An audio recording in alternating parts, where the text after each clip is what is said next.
Imagine waking up in a tiny concrete cell. No privacy. No freedom. Hard labor under the burning sun. And knowing you might die there. Not for 1 year. Not for 5 years.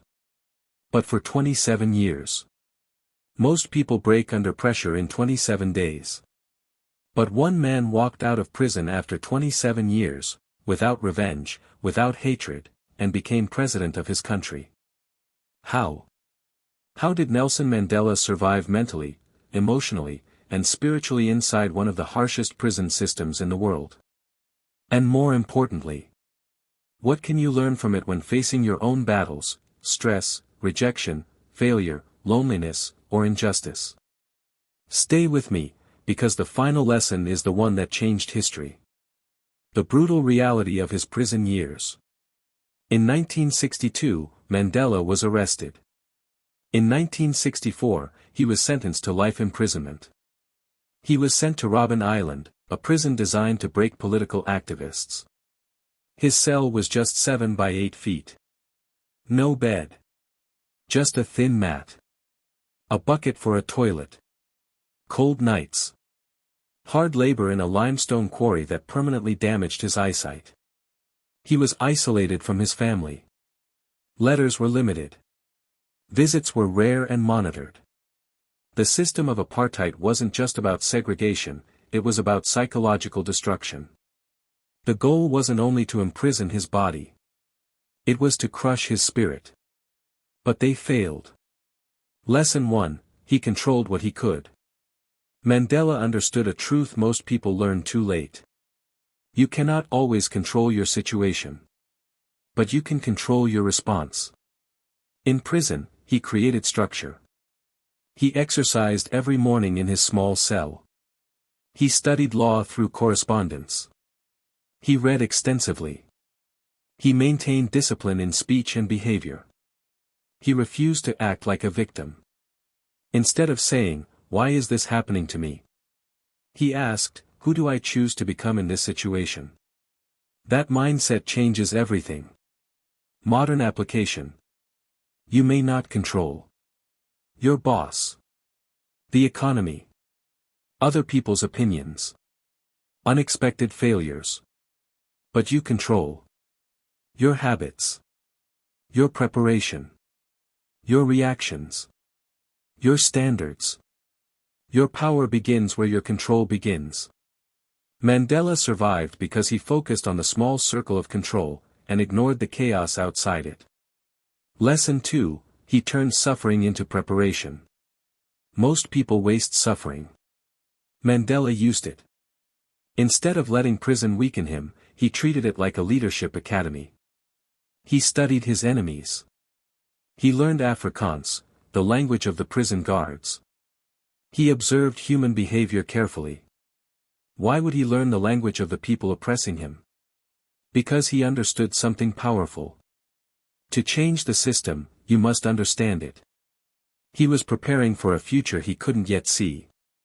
Prison became his training ground. Modern application. That setback you're facing right now? It might be preparation. That isolation? Preparation. That failure? Preparation. The pain you're experiencing may be building skills, patience, emotional strength, or clarity you will need later. Mandela didn't waste 27 years. He invested them. Lesson 3, he mastered his emotions. Anger would have been easy. Hatred would have been understandable. But Mandela knew something critical. Bitterness is another prison. He later said that as he walked toward freedom, he realized if he didn't leave his hatred behind, he would still be imprisoned. Imagine that level of emotional discipline. After 27 years. Most people can't forgive after 27 minutes of disrespect. Emotional mastery was his greatest strength. He trained himself to respond calmly, even to guards who mistreated him. He understood. If I lose control of my emotions, I lose control of my future. Modern application. In today's world, emotional reactions are instant. Social media outrage. Workplace conflict. Family disagreements. But reacting emotionally gives power to others. Responding with discipline gives power to you. Mandela's freedom started long before he left prison. It started when he mastered his emotions. Lesson number 4, he protected his identity. Prison systems are designed to erase identity. They give you a number. They reduce your name. They limit your voice. Mandela refused to let prison define him. He still saw himself as a leader. He still believed in his cause. He still carried himself with dignity. Even fellow prisoners looked to him for guidance. He didn't wait for a title to act like a leader. He chose his identity, daily. Modern application. Your environment will try to label you. Failure. Average. Not good enough. Too late. Too weak. But identity is a choice. If you see yourself as defeated, you act defeated. If you see yourself as growing, preparing, and becoming stronger, your behavior changes. Mandela survived because he never allowed his surroundings to define his identity. The final lesson, he chose forgiveness over revenge. When Mandela was released in 1990, the world expected anger. Instead, he promoted reconciliation. In 1994, he became the first black president of South Africa. He could have divided the country. Instead, he unified it. That decision prevented civil war. Think about that. One man's emotional discipline shaped the destiny of a nation. Forgiveness wasn't weakness. It was strategy. It was strength. It was vision. He understood that revenge continues cycles. Forgiveness ends them. Reflection. Mandela didn't survive 27 years because he was physically stronger. He survived because he was mentally disciplined.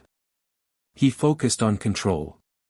He used suffering as preparation. He mastered his emotions. He protected his identity. He chose forgiveness over hatred. And here's the truth. You may not face 27 years in prison. But you will face pressure. Loss. Failure. Disappointment. Unfair situations. The question is not what happens to you.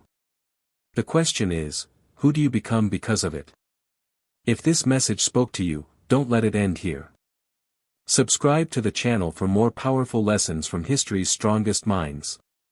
Turn on notifications so you never miss content that strengthens your mindset. And share this video with someone who needs resilience right now. Because sometimes, the right message at the right time can change a life. And maybe today, that life is yours. All the best.